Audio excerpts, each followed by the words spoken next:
Hi friends, welcome to my channel. இன்றைக்கி இந்த வீடியோவில் என்ன பார்க்க போகிறோன்னு பார்த்தீங்கன்னா, சிக்கன் கிரேவி எப்படி வைக்கிறதுன்றதை பற்றி பார்க்கலாம். நான் வந்துட்டு இன்றைக்கி லஞ்சுக்கு சிக்கன் குழம்பு வச்சுருந்தேன். ஸோ சிக்கன் குழம்பு எப்படி வைக்கலாம் அப்படிங்கிறத பார்க்கலாம். ஒருத்தரும் ஒரு ஸ்டைலில் சிக்கன் குழம்பு பண்ணுவாங்க. நான் வந்து எனக்கு தெரிஞ்ச மெத்தடில் பண்ணியிருக்கேன். ஃபஸ்ட்டு சிக்கன் வந்துட்டு வாஷ் பண்ணி எடுத்துக்கிட்டு அதில் வந்துட்டு கொஞ்சம் கர்ட் ஆட் பண்ணி அது கூட கொஞ்சம் இஞ்சி பூண்டு ஆட் பண்ணிக்கிட்டேன். அப்புறம் பார்த்திங்கன்னா கொஞ்சம் மிளகாய் தூள் ஆட் பண்ணேன். அதுக்கப்புறம் பார்த்திங்கன்னா கொஞ்சம் மல்லித்தூள் ஆட் பண்ணேன். இது கூடவே சேர்த்து கொஞ்சம் மஞ்சள் தூளும் ஆட் பண்ணிக்கிட்டேன். அது கூடவே கொஞ்சம் தேவையான அளவு உப்பும் ஆட் பண்ணிவிட்டு அதை நல்லா இந்த மாதிரி மிக்ஸ் பண்ணி வச்சுக்கிட்டேன்.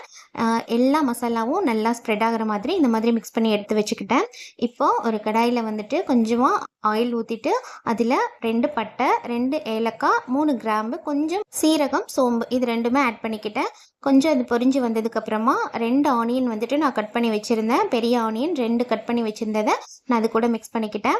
இப்போது ஆனியன் வந்து நல்ல ப்ரௌனிஷாக வர வரைக்கும் அதை நான் அப்படியே வதக்கிட்டே இருந்தேன். அதுக்கப்புறம் பார்த்திங்க அப்படின்னா இது கூட கொஞ்சமாக இஞ்சி பூண்டு பேஸ்ட் எடுத்துக்கிட்டேன். ஏற்கனவே இஞ்சி பூண்டு பேஸ்ட் ஆல்ரெடி நான் சிக்கனில் சேர்த்துருக்கிறதுனால இதில் கொஞ்சம் கம்மியாகவே எடுத்துக்கிட்டேன். ஏன்னா ரொம்ப காரமாயிடும் அப்படின்றதுனால.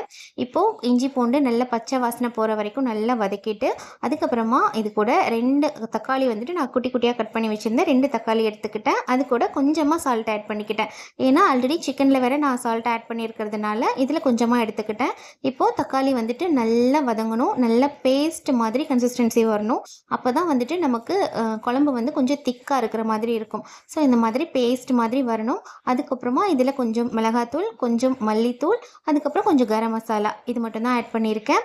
இதை வந்துட்டு நல்லா பச்சை வாசனை போகிற வரைக்கும் நல்லா வதக்கிட்டே இருந்தோம் அப்படின்னா நல்லா பேஸ்ட் மாதிரி வந்துடும். எண்ணெல்லாம் பிரிஞ்சு இந்த மாதிரி பேஸ்ட் கன்சிஸ்டன்சிக்கு நமக்கு வந்துடும். இப்போது இது கூட நம்ம ஆல்ரெடி மசாலா எல்லாம் போட்டு மிக்ஸ் பண்ணி வச்சுருக்கிற சிக்கனை வந்துட்டு இது கூட ஆட் பண்ணிக்கலாம்.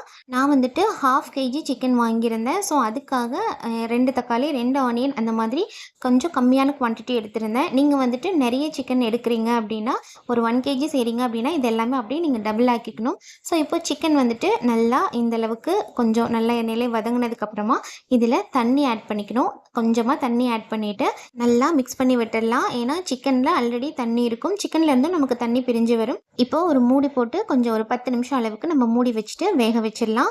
இப்போ பார்த்தீங்க அப்படின்னா சிக்கன் நல்லா வெந்துருச்சு. சிக்கனில் உள்ள தண்ணியும் சேர்ந்து கொஞ்சம் குவான்டிட்டி வந்துட்டு அதிகமாகவே இருக்குது நமக்கு. ஸோ இப்போ மல்லி இலை தூவி நம்ம இறக்கிடலாம். அவ்வளோதான், சிக்கன் கிரேவி அதாவது சிக்கன் குழம்பு வந்துட்டு ரெடி ஆகிடுச்சு. இதுவே நீங்கள் வந்துட்டு கிரேவி மாதிரி வேணும் அப்படின்னா இன்னும் கொஞ்சம் திக்காக அதாவது தண்ணி இன்னும் கொஞ்சம் வத்துற அளவுக்கு ஹீட் பண்ணிங்க அப்படின்னா அது நல்லா கட்டியாக கிரேவி ஆகிடும். ஸோ இந்த மெத்தடில் ட்ரை பண்ணி பாருங்கள். எப்படி இருந்ததுங்கிறத கமெண்ட்டில் ஷேர் பண்ணுங்கள். தேங்க்ஸ் ஃபார் வாட்சிங்.